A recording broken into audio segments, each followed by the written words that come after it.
Hello everyone, welcome to Unit 3, Narrative Essays. After studying Units 1 and 2 about short essays in general and a descriptive essay in particular, you are now able to write a descriptive essay in a more interesting way. Today, we will move on to the second type of essay, which is narrative essays. I would like to start Unit 3 with some warm-up questions. Can you look at the photo and answer the questions on the screen? As you can see, the man is doing parachuting. Before the experience, he may feel excited and also anxious. While he is doing it, he might feel thrilled and free. And after that, he may feel satisfied. In this lesson, students will be able to recognize the organization and write an effective short narrative essay. Identify and use specific vocabulary and structures to write a short narrative essay. To meet those objectives, we are going through the following parts in Unit 3. Stimulating ideas, brainstorming and outlining, developing your ideas, and finally, editing your writing. Let's start with the first part, stimulating ideas, in which we are going to explore a text, breaking ground to be a man, by reading, understanding, and responding to the text. I would like to ask you to read the text and then answer the questions under it. You can see the list of new words on the right of the text. To understand the text better, let's do the reading comprehension exercise on the slide. Please write T for truth and F for false for each statement.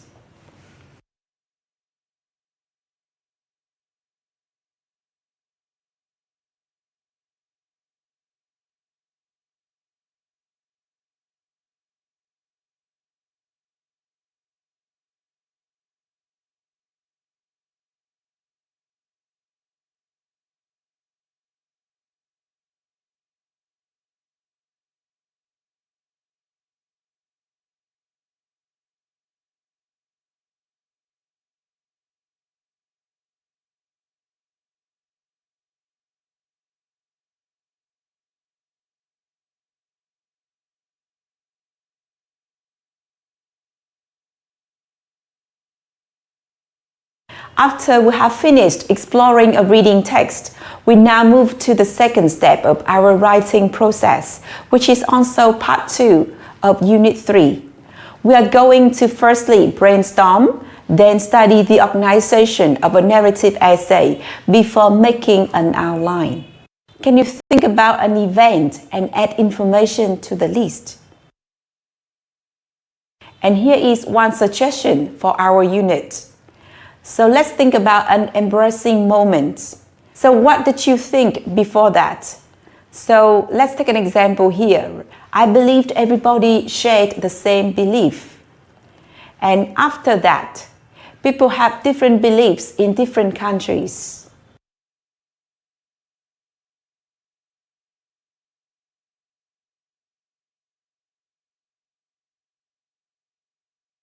We have completed the step of brainstorming, and now let's study narrative essay organization. A narrative is a story. It has an introduction that engages the reader's interest, details about the main event or action in the story, and a conclusion that describes the outcome.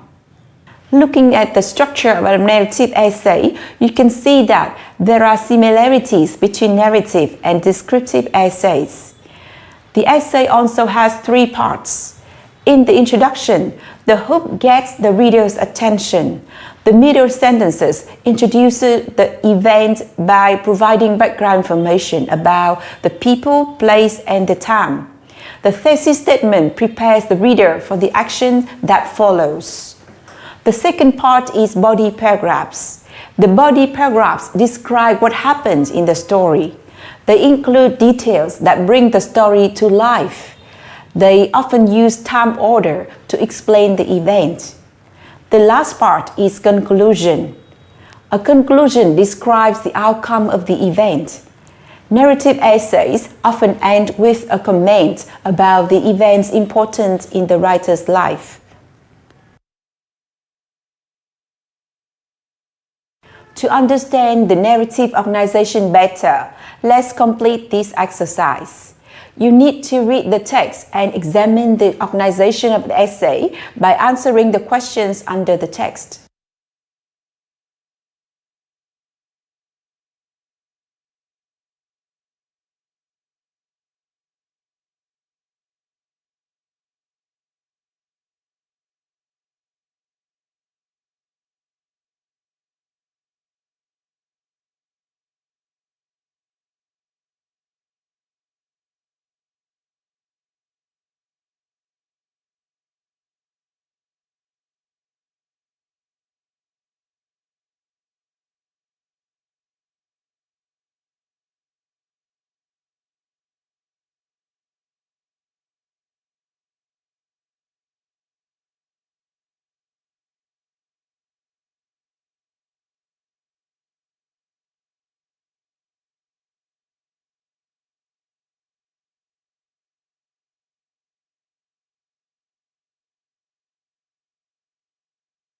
To help you imagine what an outline of a narrative essay looks like, we are going to make an outline based on the text, an embarrassing incident, by filling in the blanks on the slide. You need to look for information to fill in the hook, background information, thesis statement, and details in the body. Remember to end the story with a lesson. And here are the suggested answers taken from the text that you have read. After having studied how to brainstorm and make an outline, we now move to the developing ideas. In a narrative essay, we need to show sequence and conjunctions and add details. In a narrative essays, we use time expressions to clarify the sequence of events. We use connectors or time adverbs such as then, finally, or eventually. We use subordinating conjunctions to link clauses within a sentence.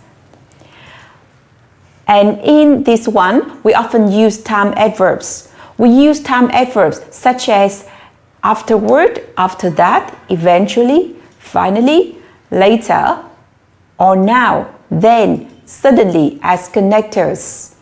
These connectors usually appear at the beginning of a sentence. When they do, they are immediately followed by a comma. However, then is an exception. It is not followed by a comma. Let's read the paragraph and find out time expressions in this one. We also can connect details with conjunctions. We use subordinating conjunctions such as before, as soon as, after, when, and why in complex sentences as connectors. Complex sentences contain a main or independent clause and a dependent clause.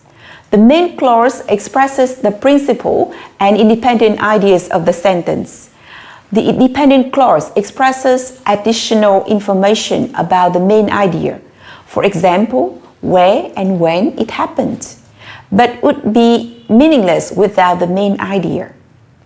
Dependent time clauses tell us when something happened. Subordinating conjunctions establish the time relationship between the dependent time clause and the main clause in the sentence.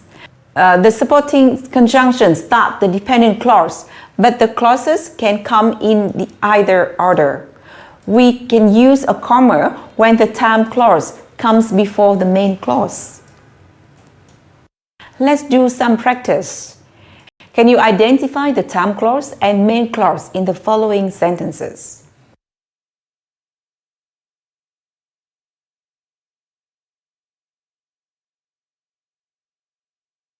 To make our stories more understandable, we need to add details to it. Details are facts, examples, illustrations, definitions, and descriptions. They answer who, what, why, where, when, and how questions. We add details to make our writing clearer and more effective. Let's identify the questions of the following answers. This exercise will help you add details to narrative essays in an effective way.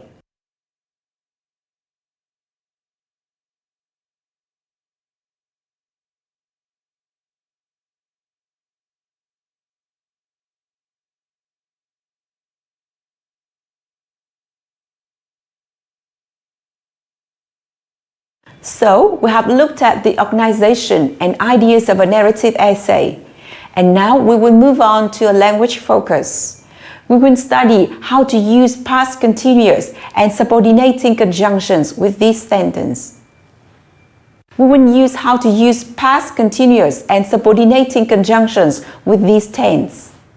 First, in a narrative, you often need to describe actions in progress or to describe background actions. To form the past continuous, we often use words or were and the base form of the verb with ing. Use the past continuous to talk about activities that were in progress at a specific time in the past. The activities began before the specific time and may also have continued after that time.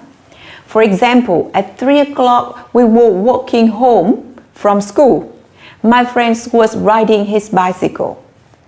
Also use the past continuous to describe background actions like the sun was going down and the children were still playing on the grass. Remember that we don't usually use stative verbs such as to be, know, mean, seem, understand, love, believe, and others in the past continuous.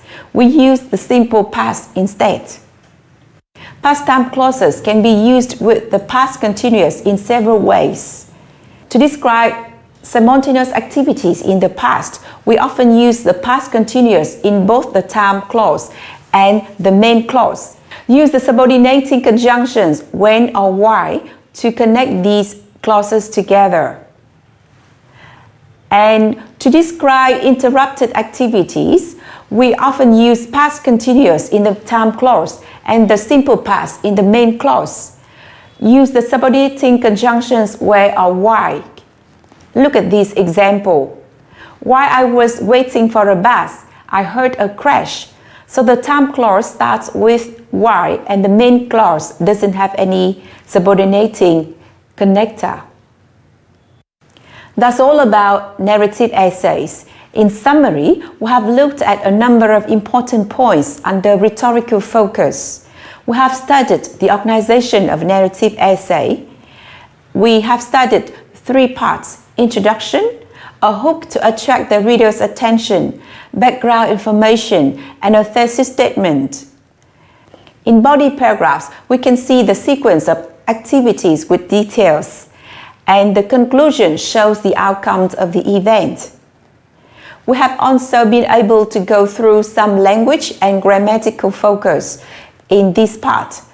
We learned how to show sequence in a narrative essay. We learned how to use subordinating conjunctions with a simple past. We learned how to add details to essays. We learned how to use the past continuous in narrative essays.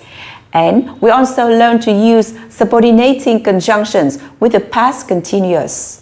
I believe if you can apply what you have learned in Unit 3, you can use how to put details together to tell an interesting story in the form of a short essay. Thank you for your listening and see you again in Unit 4.